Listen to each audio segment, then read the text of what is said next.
there is no future fan base. It's all old. This is one of the more sadistic things I've ever participated in. I got to be real with you. They're just not an SEC-like program. Love and hate with Josh Pate. The reason that he loves this fan base, having visited with all of these fans. That's not the worst thing in the world. That just means you've really, really done a good job of defining a tradition. We don't care what you think about our pregame rituals. We don't care what you think about our songs. We don't care what you think about our in-stadium environment. Glad you're with us and glad to be joined by Josh Pate, who you can now find at On3, Rivals, Yahoo, everywhere.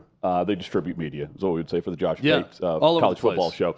Can't miss him. The recent announcement, rejoining Shannon Terry, the great Shannon Terry, with On3. Josh, good to see you, man. Hope things are well. They're good. It doesn't seem to be a bad business move, when in doubt or even when you're not in doubt. Just go find Shannon, ask what he's doing, say, yeah, can I be a part of it? He says, yeah, and snap your fingers. He doesn't make bad business moves. He's a great sounding board in the business, regardless on the moves that he's made over time. So congratulations on that move and continued success for you and your brand. Yeah, I appreciate it. I hope you guys don't mind that the washing machine is joining us for the duration of this hit because we got to get the white T-shirts washed. That's not a joke. That's literally what I'm doing right now. I was wondering if those were your candles behind you.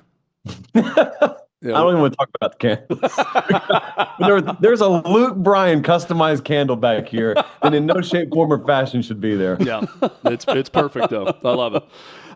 Josh, going around the SEC football, there's plenty of news. A fun way that we'll get to that today is love and hate with Josh Pate.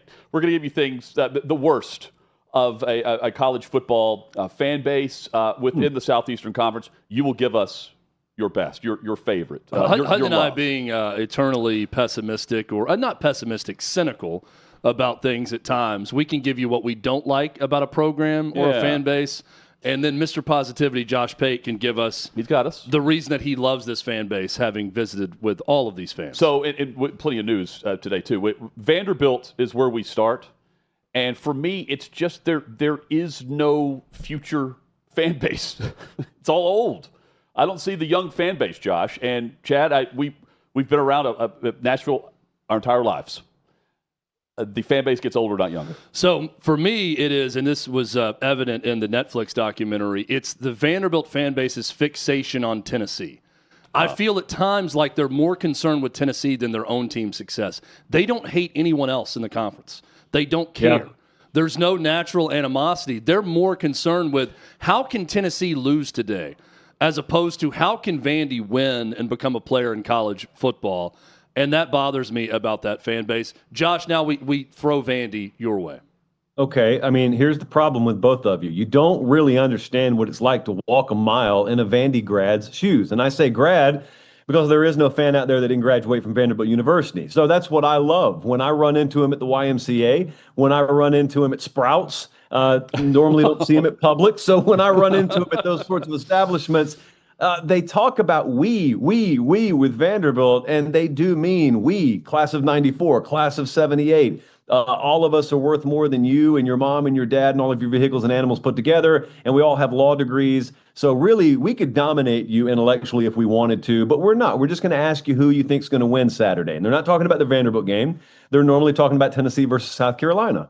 Sprouts even a level up from Trader Joe's. Whole Foods. Whole Foods or Sprouts. That's where we run into the Vandy grads. For Mississippi State, Josh, it's the Cowbells. I mean, the making a rule that allows that instead of some other things that you could bring into a stadium.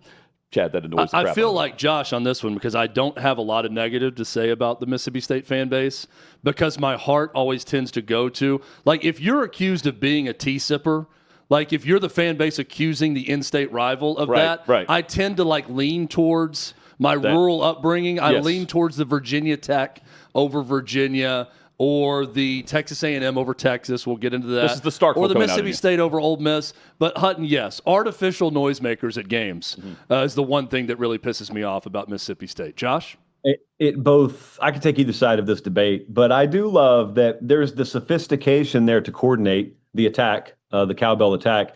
And ideally, when you go under center, it's the same time the band is supposed to stop playing at a high school football game. Most of the time they adhere to it. Most of the time Mississippi State fans adhere to it. But I'm like you. I love how when you get in there, when you get to a game at Starkville, how it's almost like you knocked on the door and walked into a community, and they're trying to explain to you that even though up in Natchez or in Corinth or over in Tupelo, we live across the street from Ole Miss people, we are not of the Ole Miss people. And I appreciate that, because outsiders, they look at that and they said, what are you talking about? You live in the same cul-de-sac. And they would say, doesn't matter, different worlds.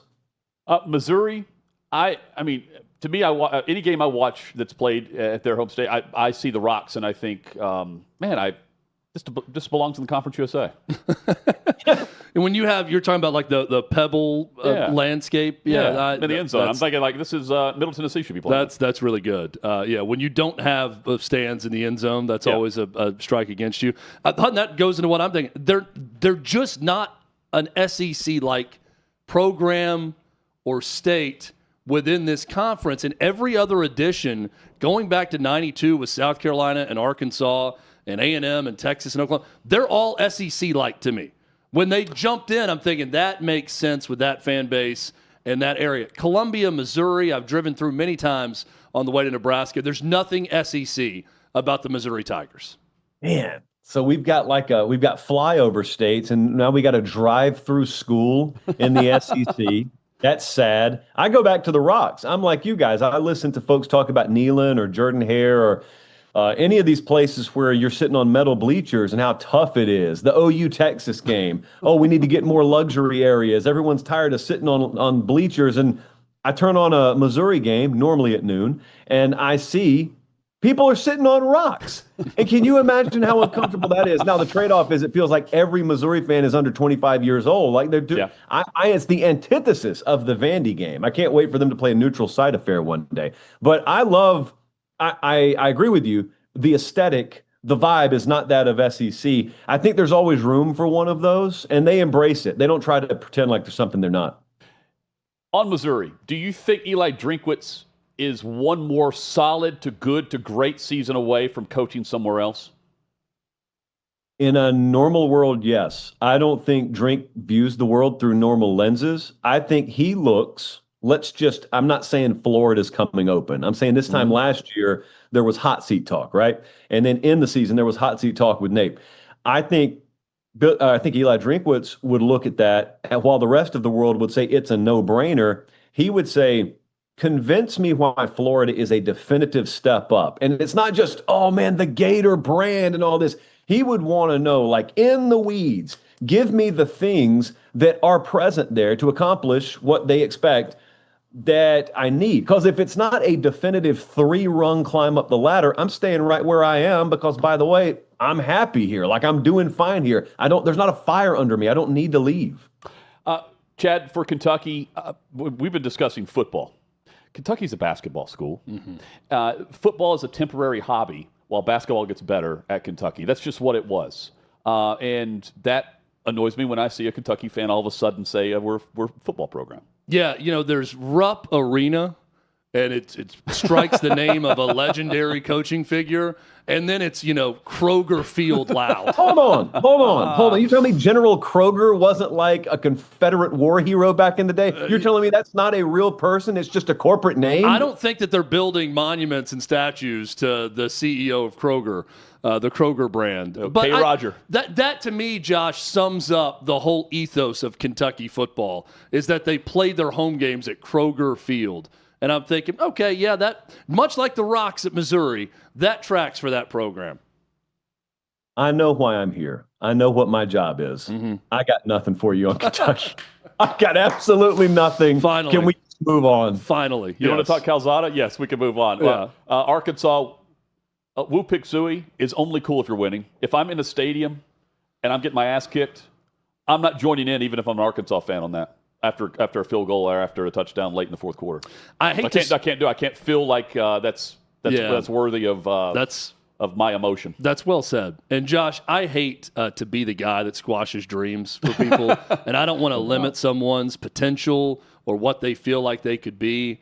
But like you have a high school guidance counselor, and they tell you, maybe you're not going to be a nuclear physicist, or maybe med school isn't for you. But Meemaw said. Yeah, but my mom said I could do whatever I want.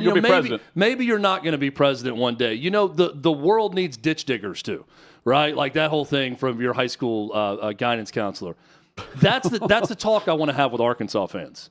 Is like, you're fine going 8-4. It is totally acceptable to be happy with 8-4 and the occasional 9-3. You are not a championship program. You're never going to be a championship program in this conference.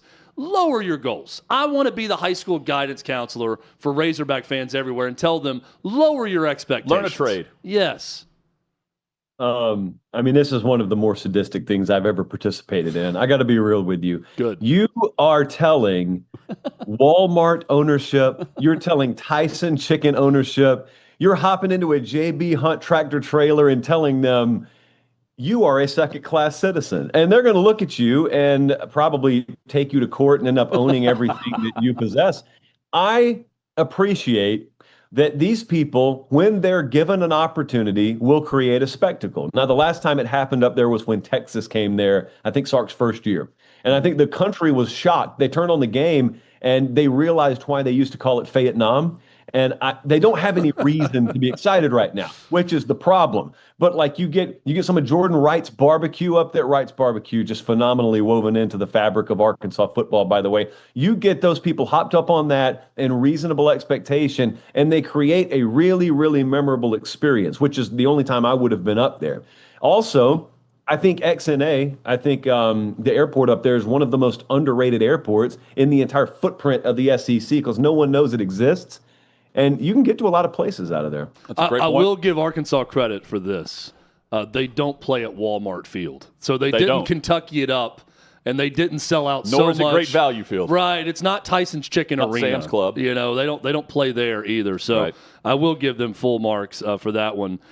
One thing on Arkansas, Josh, before we move on, how much trouble is Sam Pittman in? And when we talk about the expectations of that fan base and those big boosters, how much does that play into an overwhelming amount of pressure on him to deliver this year to show that he's the guy that can get them to a championship level? Max, I mean, I hate talking about people I love like this. Yeah. I think he can't get them to a championship level. So I think most of the Arkansas fans I hear from are in that weird sort of place where the nether region's the worst place to be. The middle ground's the worst place to be. Either hang 9 wins for us this year or just completely bottom out where there's no question what has to be done. And then you get into the whole, will he retire? Would he need to be fired? They got some weird clause in his contract where if he's below 500. So I just think they want definitive outcomes either way. That's what they're looking for. Think about Gruden with Calipari. Yeah, that's we've talked a lot about it, about the possibility of Jon Gruden at Arkansas, and I'm thinking it takes a program, Josh, that needs that buzz, right? Yes. That wants it, that craves it. And I'm like, Calipari was that higher for basketball. Those two on that campus in Fayetteville with that great airport that you referenced, 10 out of 10. I am ready to lead the charge. I'm not going to be disrespectful and do it while they still have a head coach there, but the moment, if and when that happens, I'll lead the charge. I will set up a headquarters up there as long as it takes. I want it to happen. I need it to happen in many ways. Chad, he just called us disrespectful. Yeah, that's what we are. I'm fine with that. That's Shame on both of you. Yeah. Shame. That's My proper. bad. That's proper Shame, of us, shame. actually. When Georgia plays Georgia Tech, it's a big game for them, right? It's not the only game they talk about. South Carolina, it's only Clemson. That annoys the crap out of me. Yeah, so Sandstorm. When you tell me that one of your best and biggest rituals as a college football program is a Dutch techno song that came out in 2000 that became popular for you in 2009, I'm thinking to myself, you need better traditions if that's the case. It looks cool, Josh. It sounds great. You know, it gets the fans on their feet. It gets them going. I can't buy into that. That is the thing that bothers me. Much like Kroger Field to Kentucky, Sandstorm to South Carolina encapsulates that program. Darude. Let me gather myself. We're live. I don't want to say anything that I'll regret, or we'll get us thrown off the air.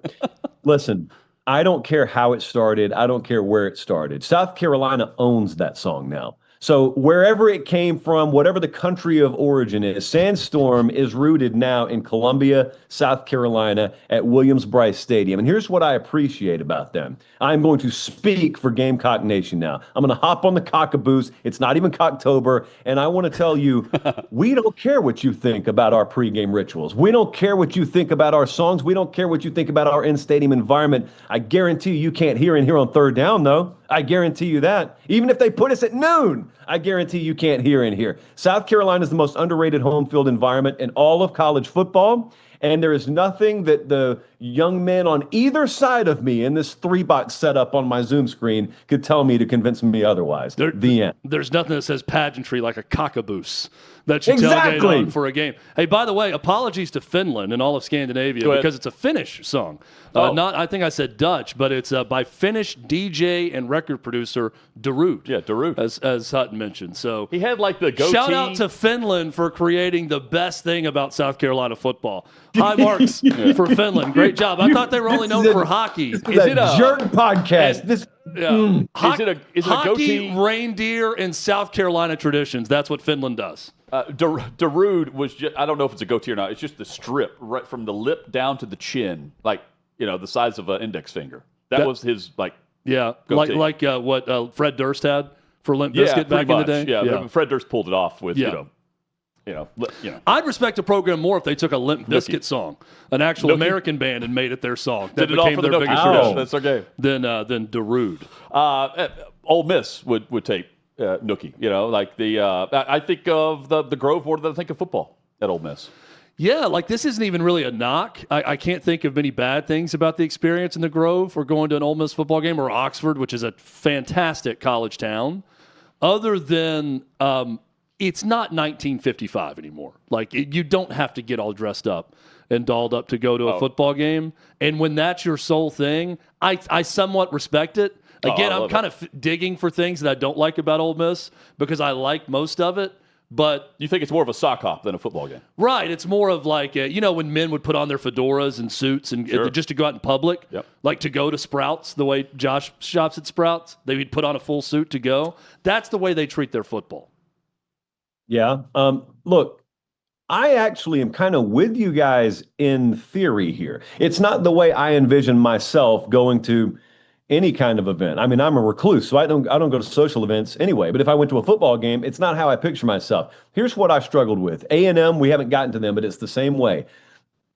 I have had to learn that I don't have to look at your particular traditions and get with them to appreciate them. I actually think when you think of Ole Miss football, and the play on the field is not the first thing that comes to mind, that's not the worst thing in the world. That just means you've really, really done a good job of defining a tradition or a thing that's yours, unique unto the rest of the country in this case. And if the play on the field's good, wonderful. But if Ole Miss football were relying solely on the on-field product to draw interest, you wouldn't know much about Ole Miss football historically, and with very few exceptions, including recently. So I think it's a good thing. Like some of the things people point out as a bad thing, I think it's a good thing. Love a good sundress. So we know, plenty of those there. We know plenty about Auburn historically with their football program and their success. Pick a mascot. Like, are you the Tigers or are we going to celebrate the Eagle more? Like, our war chant and war cry for our football program is War Eagle, yet we're the Auburn Tigers. That's my biggest gripe with the Auburn Tigers. The Auburn War Eagles. Yeah. Josh, your thoughts? I grew up 45 minutes from Auburn. I've never got a definitive answer on this. Anytime you ask Auburn folks, hey, what is it? Is it War Eagle or is it Tiger? They just go, listen. And then it's 5 minutes later and you still don't know what the answer is.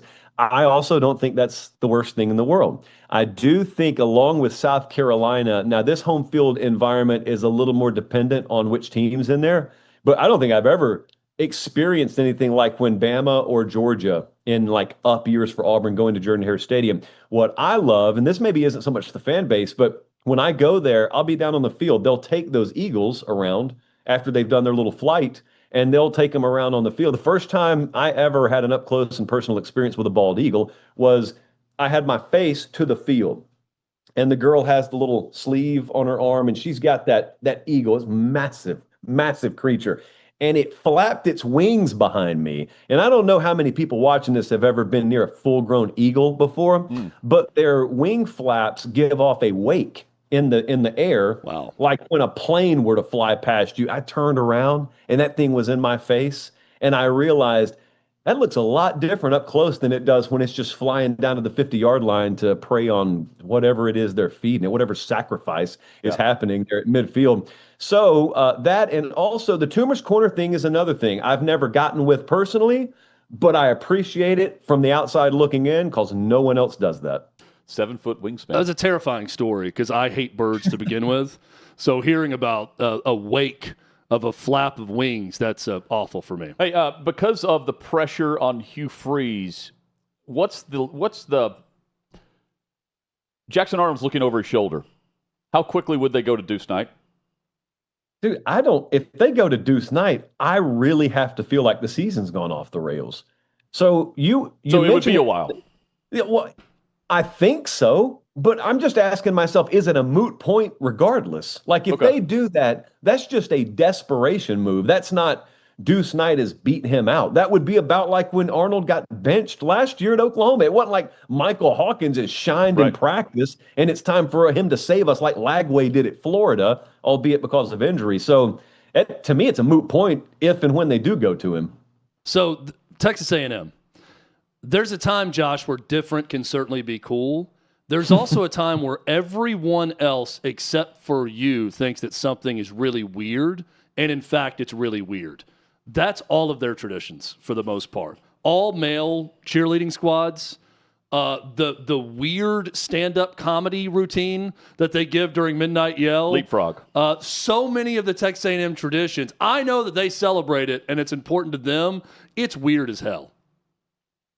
I need you to keep talking. I need you to fill for 45 seconds. Okay. So Hutton and I went to Alabama, A&M, and College Station. As a cult, and that's the only word. Like there's no other word to describe it. But when you're there in the bubble, you don't hate it. Well, it's a weird. It's a weird vibe, but not when you're there. I hated it when I was there, but I respected the mass of it. Right. Like the noise and the crowd that's there at midnight, and everything else that goes on with it. It's just, to me, it'd be very hard to get people to sign up for it. To say, like, this is going to be that. Oh, this is a great photo.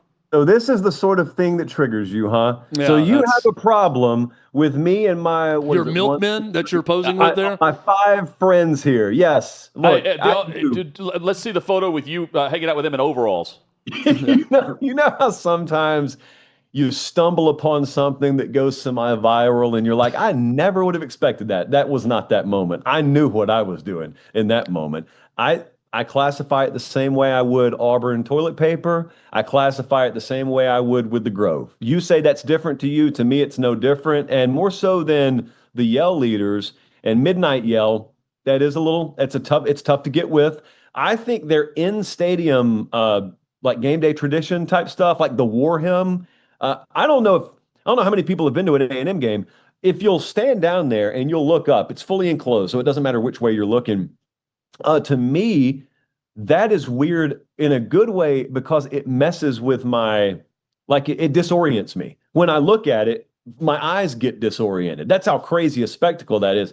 I was doing SEC Media Day stuff with Damian Harris, who played tailback at Alabama, and they're in there, and it's on fire. He said, bro, why do people talk about LSU and Tennessee so much and they never mention A&M? I think that was the toughest place we ever played. So if they ever get a championship contender there, maybe the rest of the country takes note. I actually love it there. And I've loved it even more because everyone else makes fun of me when I say I love it. So that just fuels my love. As far as Oklahoma is concerned, we're in a melting pot of SEC fans here in Nashville, all 3 of us.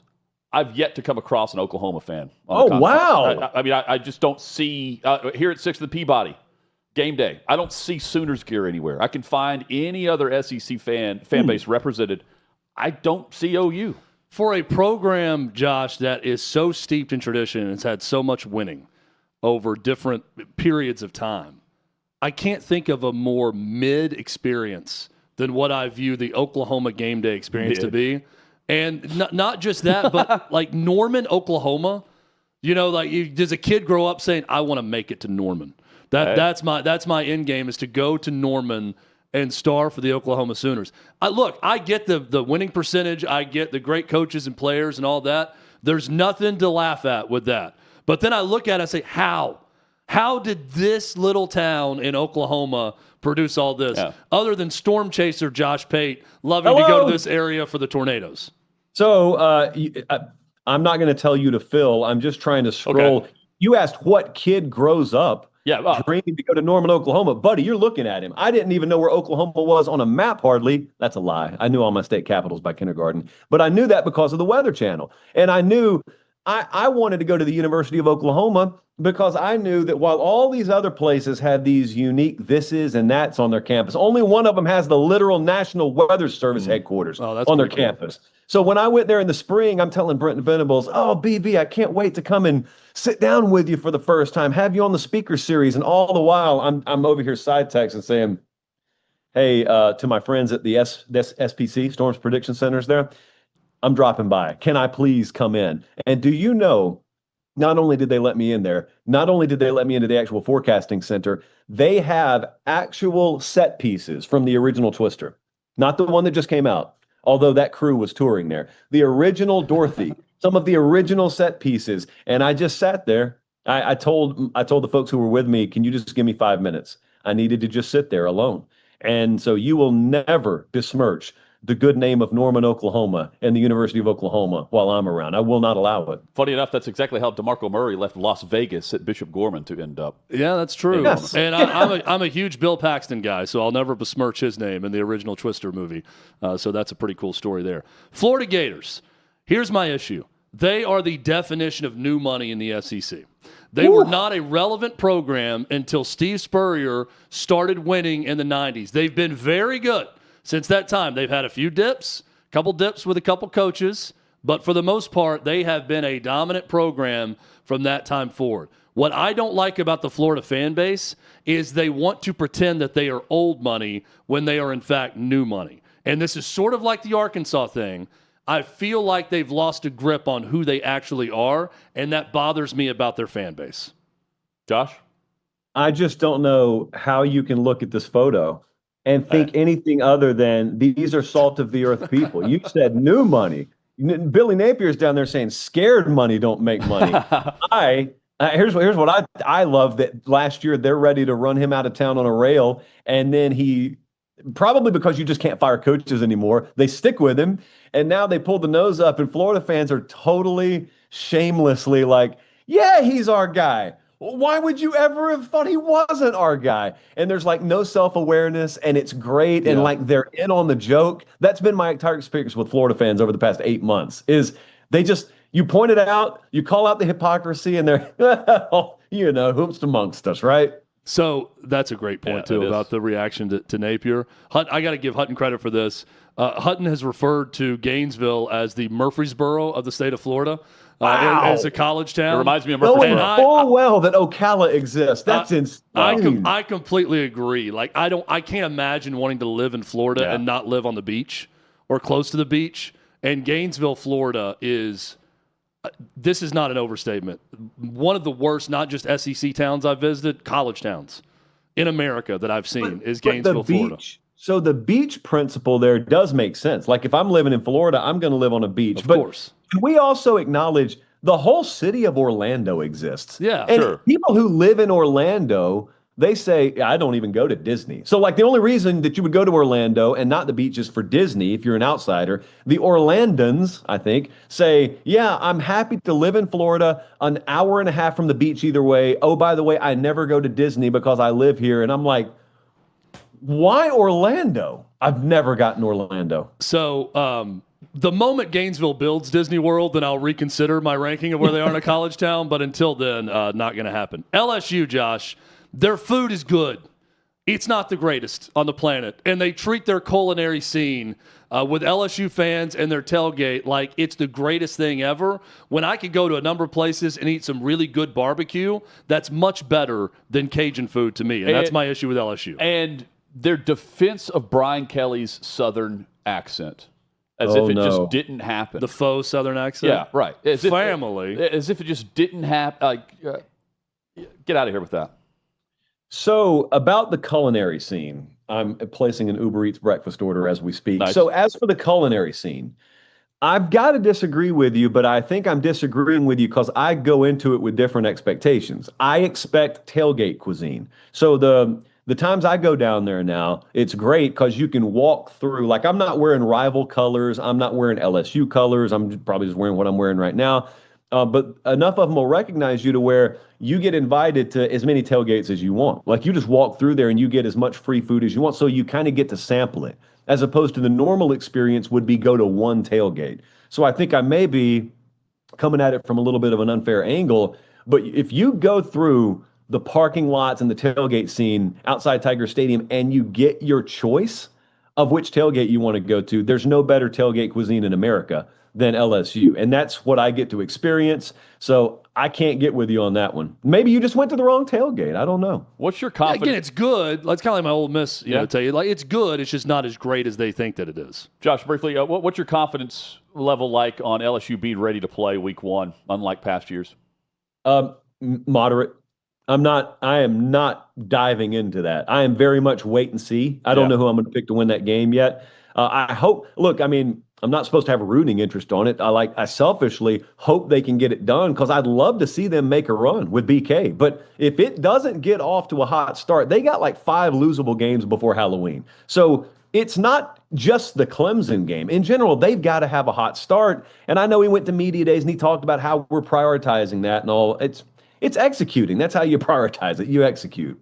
Chad, for Tennessee, there is this sense of this is a mulligan year for Josh Heupel.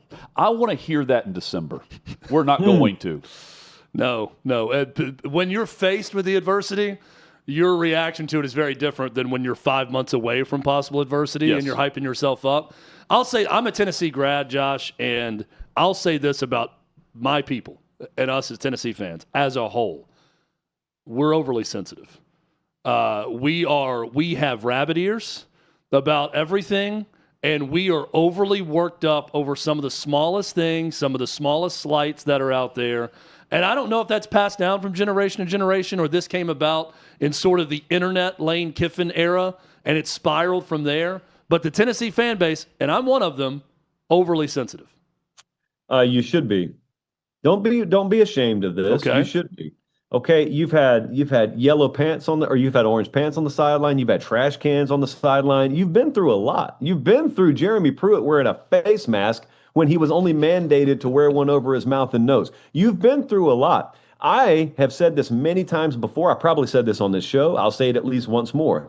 Tennessee fans deserve as much credit as any fan base in the SEC because even when they sucked, they showed up. Even when they sucked, they were still behind the program. And candidly, some instances where I wouldn't have blamed them if they tapped out. They deserve a winner. They've got a winner now under Heupel. But I do agree. Now, if you go and you claim that he's making the right moves for the program, you need to sing that song if you go 8-4 come December. And as much as they can sing it, I've got confidence they will. But is there any better scene in the SEC than slipping Bill Martin a 5 or a 10 or a breakfast sandwich and having him take you up to the roof of the Neyland Stadium press box right as the sun rises over the river and just looking out over a completely empty Neyland Stadium, fogs lifting? It almost makes you not want the game to start. It's so peaceful up there. That's right. I just got chill bumps. Bill Martin, shout out. With that one, yeah. I love the start of the fourth quarter, speaking of singing that song, Dixieland Delight in Alabama, right? It's a song about Tennessee. Yeah, it is. And for Bama, for me, and Hutton, you talked about this in experience of an Alabama-Ole Miss game, that it felt like they were going to church, that you just show up. Yeah, it is church. You go you have tithe, communion, you tithe. you hear the and sermon, you is the beat down, you leave happy, you leave, you're glad you went. This is not a fault of the Alabama fan base because it's reality. I just think that they have had so much success in the Saban era that it's all taken for granted by Alabama fans, and that level of condescension with other fans. Oh, hey, great game. Yeah, you guys played well. For 2.5 quarters, that was a lot of fun.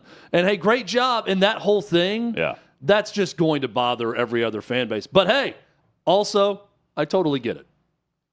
You hit on what I was going to hit on. It's not intentional arrogance. It's not intentional condescension. Like they were intentionally arrogant through like 2016, 17. But after a year or 10 years, even that wears off. And they start to feel sorry for other people. And it's like, guys, look, you're not as bad as we made you look today. I promise. And then what'd you slap me in the face for? I'm just trying to be nice. I actually love that. Also, Dixieland Delight is like Halloween.